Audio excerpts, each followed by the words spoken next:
Are you ready? Part 2. So we have got less than a week to go. So I hope that you're all pumped up, excited, a little bit nervous and ready to get back out on that golf course.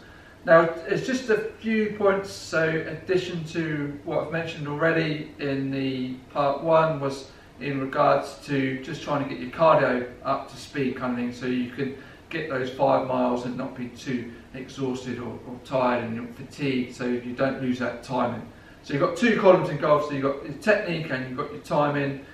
If you lose your timing, then you're relying on that technique, which has to be of such a high standard if you lose that timing, to not then be extreme in the shots that you're going to hit.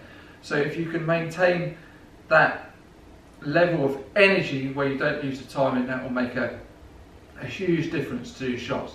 So just a few things I want to go through. So first of all, have a check of the golf bag. You know, the last time you played would have been in December, and you're potentially in the, obviously, which is in the height of potentially bad weather and everything gets muddy, wet and all sorts going on. So just have a quick check through, so you've got enough golf balls, got tees, you've got a glove that it's not scrunched up in the bag and then it's like cardboard by the time you check your golf bag. So make sure you've got a nice glove to put on, waterproof, so that being scored up in the bag and just all just smelling horrible really kind of thing. So you never know, first day out back there's a good chance it's going to be raining, so just make sure the waterproof's all good to go. Maybe give your golf clubs actual clean. You know, there could be benefit, those lines on the club face, those grooves, they actually do something and do actually control that ball a little bit more, so give them a treat. So, and maybe give the grips a bit of a scrub, or try and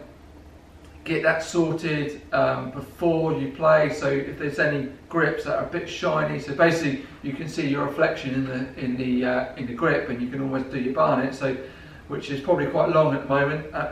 Luckily enough for me, my missus gives it a good attack, but that's why I've got that line going around which she's obsessed to try and get rid of. So if you I went off track there a little bit, but if they are a bit shiny, then you know, try your best to maybe get them re-gripped.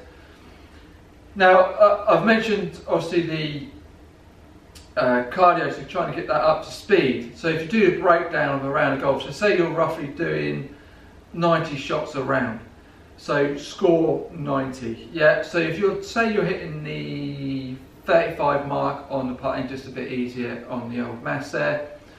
So, and then you do roughly short shots, roughly about 20 shots a round, so then you're down to 35 shots, so 35 full shots. So even if you haven't got a net at home or anything like that, you're not necessarily hitting the ball, I would still put an object on the ground, even the tee peg, and smash that. Just that will help with the timing. But get yourself up to speed that you can definitely do a minimum of like 35 swings. Full speed as well, so that energy is almost like a HIIT workout, because every time you're on a golf course, you're walking, and ideally you've got a reasonable gap between one shot to another one. So you're walking, it's like a 2-minute gap, and then you're doing it again. So it's a explosive movement, which then takes up quite a bit of energy. So if you can go for those 35 swings, or even get it up to 40, so at least that explosive movement you're doing, the body is back in sync with that. Next one is, if you've been hitting balls into a net, so you've just been hitting balls into a net, which is great, and you've had a little bit of feedback, but say you haven't had any feedback in regards to the direction necessarily of the ball and what spin you're putting on it, then I would highly recommend that you definitely hit some balls where, before you tee off, where you can see the flight of the ball. Otherwise you could have fine-tuned a big dirty snap hook, which could be then quite demoralising, that when you go out on that golf course you're suddenly snap hooking it all the way around kind of thing, which is going to cost you a few golf balls, and you know, might ruin the moment of getting back out on that golf course. Next one is when you're stood on the first tee, just be confident. So in regards to self-talk and visualisation, that's your main two, is to focus on that. So good positive self-talk, that right, back on the golf course, I'm going to rip this one down there, and then visualise what shot you want to hit. Very important, that just takes away a bit of anxiety and increases the potential to actually execute that good shot.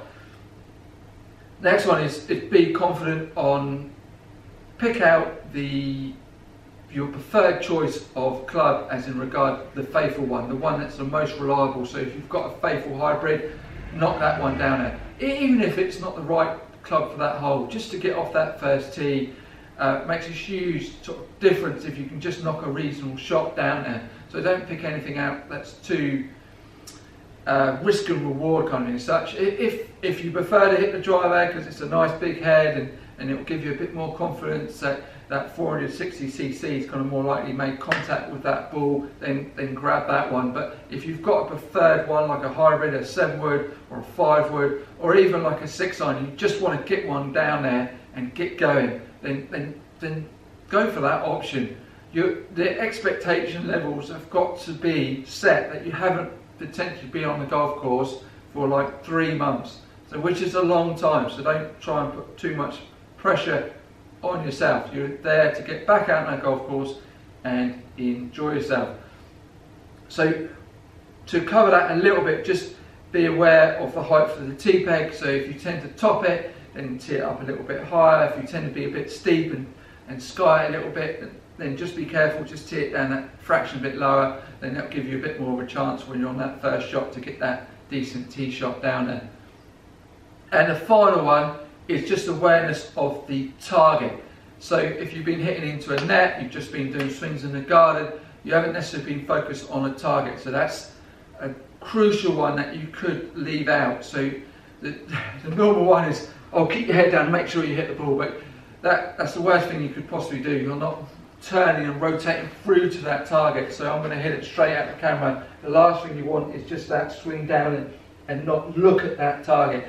So really focus on that target and feel you're going to complete the whole swing and get all the way through that shot, which then will get the weight through the shot and have less chance of you then leaning back on it and topping the ball. So if you can just get in the south torque thing, right, I'm going to hit it straight towards your tree in the distance or the bunker.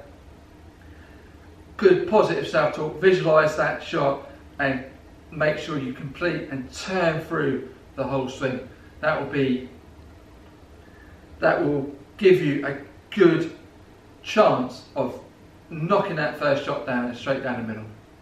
Any questions or comments, please send them through. Make sure you give a good thumbs up, comment below, smash the subscribe button, and please, any questions on anything, then please send them through, and enjoy yourself on that golf course.